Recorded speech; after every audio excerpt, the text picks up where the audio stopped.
بسم اللہ الرحمن الرحیم۔ یہ سوال بڑا اچھا ہے کہ آج کل آپ لوگ واٹس ایپ گروپ پہ اسی حوالے سے بول رہے ہیں نا؟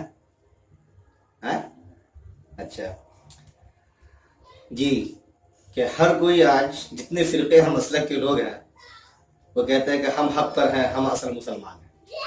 تو یہاں پہ کس کو مسلمان سمجھا جائے؟ میں یہ سمجھتا ہوں کہ یہ جلد باز لوگ جن کی طبیعت میں عجلت ہوتی ہے نا، یا کچھ تیز اور حساس قسم کے ہوتے ہیں، وہ یہ نہیں دیکھتے کہ بول کیا رہا ہوں، وہ بس بول دیتے ہیں۔ تو ہر فرقے اور مسلک میں کچھ لوگ ایسے ہو سکتے، سبھی ایسے نہیں ہو سکتے، ایک بات۔ دوسری بات، اگر واقعتاً کوئی سوچ سمجھ کے ایسا کہہ رہا ہے تو میرے خیال سے وہ اسلام کا دامن انتہائی تنگ سمجھ رہا ہے۔ وہ سوچا کہ بس میں اس میں سمجھ سکتا ہوں، دوسرے کی کوئی گنجائش نہیں ہے، اور اس کو اس سے نکال کے باہر پھینک دیتا ہے۔ یہ قطعاً غلط ہے۔ یہ آپ دراصل کسی ایرے غیرے سے دین کو نہ سمجھا کریں۔ ہاں ہاں، آپ کوشش یہ کریں کہ جو اس کے اصل مستند ہے، جو معیار رکھتے ہیں اپنا، ایک آتھارٹیز جسے کہا جاتا ہے، ان سے سمجھنے کی کوشش کیجیے۔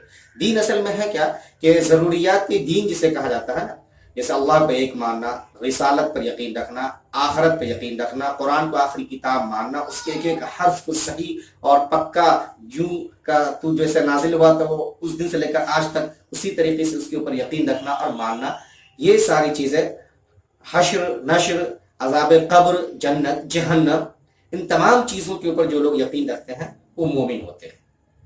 اب رہا فروعات اور جزیات میں تھوڑا بہت اختلافات، وہ کہاں نہیں ہوتے، وہ اختلافات ہوتے ہیں، تو ان اختلافات کی وجہ سے محض یہ سمجھ لینا کہ بھائی مجھ سے اختلاف کر رہا ہے تو یہ مومن نہیں ہے، یہ غلط ہے۔ میں اس کی مثال دے کے میں آپ کو سمجھاتا ہوں، ایکسپلین کر دیتا ہوں میں۔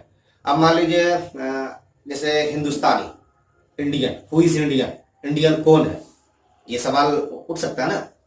تو آپ جواب میں کیا دیں گے کہ ہندوستانی یا انڈین وہ ہے جو ہندوستان کی دستور پر یقین رکھتا ہو، اس کو مانتا ہو، ماننے کے لیے اپنے آپ کو پابند عہد کر رکھا ہو، اس کے پاس ہندوستانی سارے کاغذات ہو، اور وہ 18 سال کے بعد بالغ ہونے کے بعد باضابطہ اس بات کی رائٹ رکھتا ہے، حق رکھتا ہے وہ کہ وہ حکومت وقت کو چن سکے، انتخاب کر سکے، وہ جمہوری طریقے سے ووٹ میں حصہ لے سکے۔ ان تمام چیزوں کی بنیاد پر اس کو ہندوستانی مان لیتے ہیں، ہندوستانی شہریت ہے، سٹیزن شپ اس کو ملی ہوئی ہے۔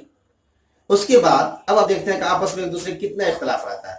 تو میں آپ لوگ تو اسٹوڈنٹس ہیں، جو لوگ پارٹی اٹینڈ کرتے ہیں نا، آپ لوگ کے یہاں بھی تو ہوتا ہوگا، یونین بناتے ہیں نا تو آپ اپنے کیمپس میں ہی یا سڑکوں پہ یا عام جگہوں پہ دیکھ لیجئے، وہ ایک پارٹی دوسری پارٹی کو کیا کچھ نہیں کہتے، غصہ میں کبھی کبھی کہہ بھی دیتے ہیں کہ یہ باضابطہ ٹیررسٹ ہے، یہ غدار ہے، یہ ملک کا وفادار نہیں ہے۔ تو اس سے کیا ہو جاتا ہے؟ اس کے کہنے سے ایسا تو نہیں مان لیتی دنیا کہ بھائی چلو یہ غدار ہو گیا، ہندوستانی نہیں ہے؟ نہیں، لوگ یہ کہتے ہیں کہ بھائی اس کا اپنا ذاتی بیان ہے، مجھے اس سے کچھ لینا دینا نہیں ہے، پارٹی والے خود صفائی دے دیتے ہیں۔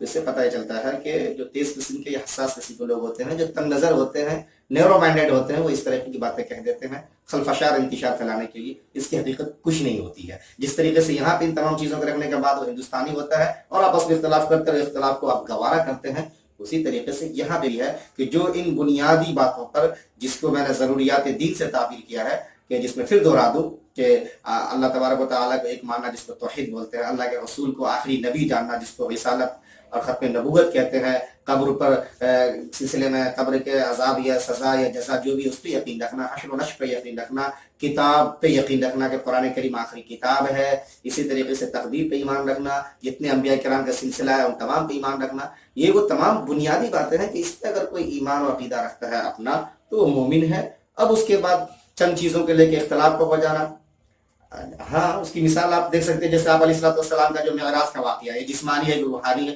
اختلافات ہوئی اس کے اندر۔ اسی طریقے سے مان لیجیے نماز ہم پڑھنے کے لیے جاتے ہیں، اول وقت میں نماز پڑھے یا آخری وقت میں نماز پڑھے، اس پہ اختلاف ہوتا ہے۔ یا کبھی کبھی بعض اوقات اس پہ بھی اختلاف کر بیٹھتے ہیں ہم لوگ اپنے علاقے میں کہ حضور پاک صلی اللہ علیہ وسلم کو جو علم غیب دیا گیا تھا وہ عطائی تھا یا ذاتی تھا، اور پھر گھوم پھر کر کے سب عطائی پہ آ جاتے ہیں، ذاتی پہ کوئی نہیں رہتا ہے۔ اور اس طرح کی بہت ساری مثالیں ہیں، اس میں آپ لوگ جب بڑھیں گے پڑھیں گے تو پھر انشاءاللہ اس سے آپ واقف ہو جائیں گے۔